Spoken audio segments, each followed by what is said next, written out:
ክለባችን አርሰናል ቼልሲን በማሸነፍ ወደ ፍጻሜ አልፏል። ሰላም የአርሰናል መረጃ ተከታዮች እንዴት አላችሁ? ዘወትር ወደ እናንተ በአርሰናል ወቅታዊ ጉዳዮች እየደረስን እንገኛለን።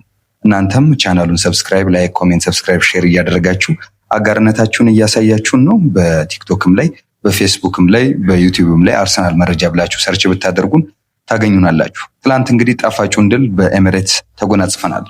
በእንግሊዝ ካራባኦ ካፕ የግማሽ ፍጻሜ የመልስ ጨዋታ አርሰናል ቼልሲን በማሸነፍ 1-0 ወደ ፍጻሜው አልፏል። 1-0 በማሸነፍ በብቸኛው የካይ ሃቨርትዝ ጎል ማለት ነው። ምሽት 5 ሰዓት ላይ እንግዲህ በተደረገው ጨዋታ አርሰናል ሃቨርትዝ ባስቆጠረው ግብ ነው ወደ ድል ያቀናው። በስታንፎርድ ብሪጅ በተደረገው የመጀመሪያ ዙር ጨዋታ 3-2 ማሸነፋችን ይታወሳል። ዛሬ ደግሞ ትላንትና ምሽት ደግሞ አንድ ጎል አስቆጥረን በድምር ውጤት 4-2 በማሸነፍ ለፍጻሜው ትኬታችንን ቆርጠናል። የመጋቢት 13 ዌምብሌይ ለሚደረገው ፍልሚያ ከአሁኑ ዝግጅታችንን ጨርሰናል።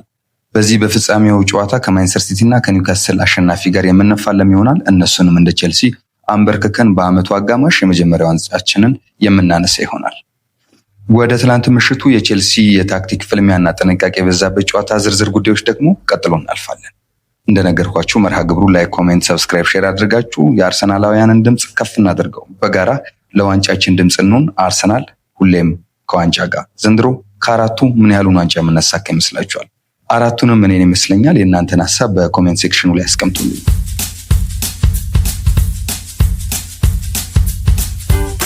ያ ረጅምና አድካሚ ጥበቃ አክትሟል። አርሰናል ካለፉት 6 ዓመታት የግማሽ ፍጻሜ እርግማን ተላቆ ቼልሲን በድምር ውጤት 4-2 በመርታት ለካራባኦ ካፕ የዋንጫ ፍጻሜ በታላቅ ግርማ መግባቱን አረጋግጧል። ጨዋታው በውጥረት የተሞላ አንዳንዴም አሰልቺ የሚመስል የጥንቃቄ ፍልሚያ ነበር። ነገር ግን ጭማሪ ሰዓት ላይ ካይ ሃቨርትዝ ኳስን ከመረብ ጋር ሲያገናኝ በኤሚሬትስ ስታዲየም የታየው ደስታና እልልታ የድሉን ታላቅነት በግልጽ አሳይቶናል። ይህ ድል ለሚኬል አርቴታ እና ለአርሰናላውያን ከ2020 ኤፍኤ ካፕ ድል በኋላ የመጀመሪያው ዋንጫ ፍጻሜያችን ነው።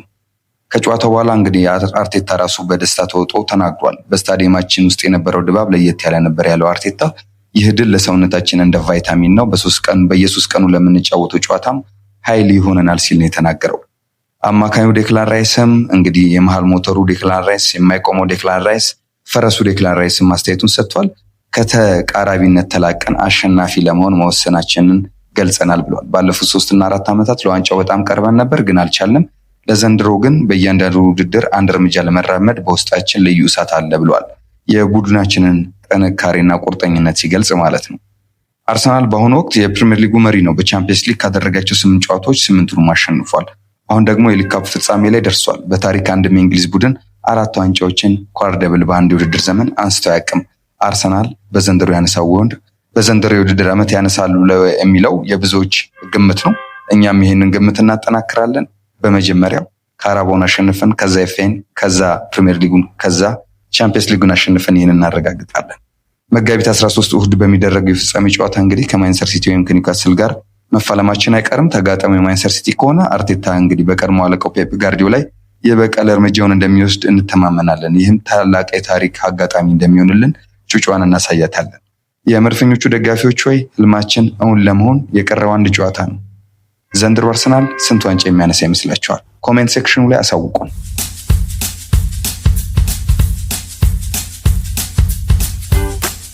አርሰናል እንግዲህ ካለፉት 3 ዓመታት የፕሪሚየር ሊግ የሁለተኝነት ግርዶሽ ወጥቶ የድል ዋንጫን ለመሳም ትልቅ እርምጃ ተራምዷል። በሌላ በኩል ደግሞ በሜዳው ኤሚሬትስ ቼልሲን ጠርቶ በጭማሪ ሰዓት በተቆጠረች ብቸኛ ግብ 1-0 አሸንፎ ለካራባኦ ካፕ የፍጻሜ ጨዋታ በክብር አልፏል። በመጀመሪያው ዙር 3-2 መሪ የነበረው መድፈኛው በሜዳው ጨዋታውን ለመጨረስ ቢፈልግም አዲሱ የቼልሲ አሰልጣኝ ግን ሊያም ሮዜነር ከባድ የታክቲክ ፈተና ይዞ ቀርቦ እንደነበር አይተናል። በምሽቱ ጨዋታ ቼልሲ ባለ 5 ተከላካይ መስመር በመጠቀም የአርሰናልን የፊት መስመር ተጫዋቾች እንግዲህ ለ45 ደቂቃ ከረፍት በፊት እነ ማርቲኔሊ እና ማዱዌኬ ምንም እንዳይፈጥሩ ኢብሪቻይዝም ብዙም እንዳይንቀሳቀስ ያደረገው ነበረ። በካይሴዶ ቁጥጥር ውስጥ ነበረ። እንዳያችሁት ጨዋታው ላይ እንግዲህ የታክቲክ ፍልሚያ ነበረው ጨዋታው። በሁለተኛው አጋማሽ ግን የቼልሲ አለቃ ጨዋታውን ለመቀየር ኮል ፓልመርን እና ስቴቫውን ቀይሮ ቢያስገባም የአርሰናል ድንቅ ተከላካይ ክፍል ጀግኖቹ አልበገሬዎቹ የማይበገሩት እንግዲህ ዊሊያም ሳሊባ፣ ቲምበር፣ ጋብሪኤል ማጋሌሽ እና ፔሮ ኤንካፒ ወጥረው በደንብ አድርገው ይዟቸው ምንም እንዳይፈናፈኑ አድርጓቸዋል። በአጠቃላይ በጨዋታው የዛሬ ሳምንት በፕሪሚየር ሊጉ ጨዋታ ላይ እምቡር ሲል የነበረው እንግዲህ የቼልሲ አምበል ምንም አይነት እድል ኤንዞ ምንም አይነት እድል እንዳይፈጥር አድርገነው አንድ ኳስ ብቻ ሞክሮ በአሪዛባላጋ ቀለል ባለች ፓንች እንድትወጣ ሆናለች። ከዛ ውጪ ቼልሲ ምንም አይነት እድል እንዳይፈጥር ተደርጓል። ሁለተኛው አጋማሽ እንግዲህ የአርሰናል ድንቅ የተከላካይ ክፍል ጥንካሬን አስመስክሮ ጨዋታው ያለ ግብ ጭማሪ ሰዓት ላይ ሊጠናቀቅ ጥቂት ሰከንዶች ሲቀሩት የቀድሞ የቼልሲ ተጫዋች የአሁኑ የኛ የፊት መስመር ተጨማሪ ጥንካሬ ከካይ ሃቨርትዝ የመብረቅ ያህል ድንቅ ጥቃትን ሰንዝሮ አርሰናልን እንግዲህ በ97ኛው ደቂቃ ላይ ግብ ጠባቂ ሮበርት ሴንቼዝን አልፎ ኳስን ከመረብ ጋር አገናኝቷል። መላው ኤሚሬትስን በደስታ እብደት ማታ ተናውጧል። ከአፍሪካ እስከ አውሮፓ እስከ ኤዥያ እስከ አንታርክቲካ ነው እንግዲህ ያስፈነጠዘን። አርሰናልን በድምር ውጤት 4-2 አሸንፎ ወደ ዌምብሌይ እንግዲህ ጉዞውን አረጋግጦ ትኬቱን ቆርጦ ሲቲን ወይንም ኒውካስልን ለመድፈቅና ለመቀጥቀጥ እየጠበቃቸው ነው። አርሰናል እንደ አውሮፓውያን አቆጣጠር በ2020 ካሸነፈ ኤፍ ኤ ካፕ በኋላ ትልቅ ዋንጫን አላነሳም። የሚኬል አርቴታ ስብስብ እንግዲህ ዘንድሮ እጅግ አስፈሪ መሆኑን በተደጋጋሚ እያሳየ ነው። በፕሪሚየር ሊግ አናት ላይ ነን ከመቀመጣችን ከዛም በላይ ቻምፒየንስ ሊጉን 8ቱን ማሸነፍን እየመራን ነው። አሁን ደግሞ የሊግ ካፕ ፍጻሜ ላይ ደርሰናል። ይህ ድል አርሰናል ከሁለተኝነት ወጥቶ የአሸናፊነት መንፈስን ለማላበስ የሚረዳው ትልቅ ድል ተደርጎ ይወሰዳል።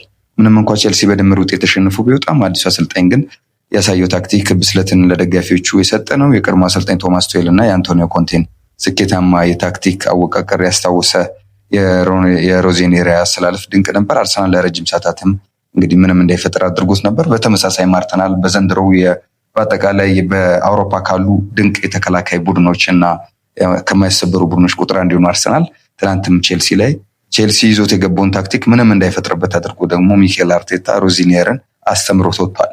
አርሰናል ለመጨረሻ ጊዜ እንግዲህ በሊግ ካፕ ፍጻሜ የታየው እንደ አውሮፓውያን አቆጣጠር በ2018 ነበር። መድፈኞቹ በሚቀጥለው ወር በዌምብሌይ እንግዲህ ስታዲየም ከማንቸስተር ሲቲ ወይም ከኒውካስትል አሸናፊ ጋር ለዋንጫ ይፋለማሉ። በዛ ጨዋታ ምን እናያለን? እናንተ ሀሳብ አስተያየታችሁን ኮሜንት ሴክሽን ላይ ያስቀምጡልን። የማታው ድል ግን ጣፋጭ ነበር። ካይ ሃቨርትዝ የቼልሲን አጥር ደርምሶልን በድል አስፈንድቆን ወደ ኤሚሬትስ ልኮናል።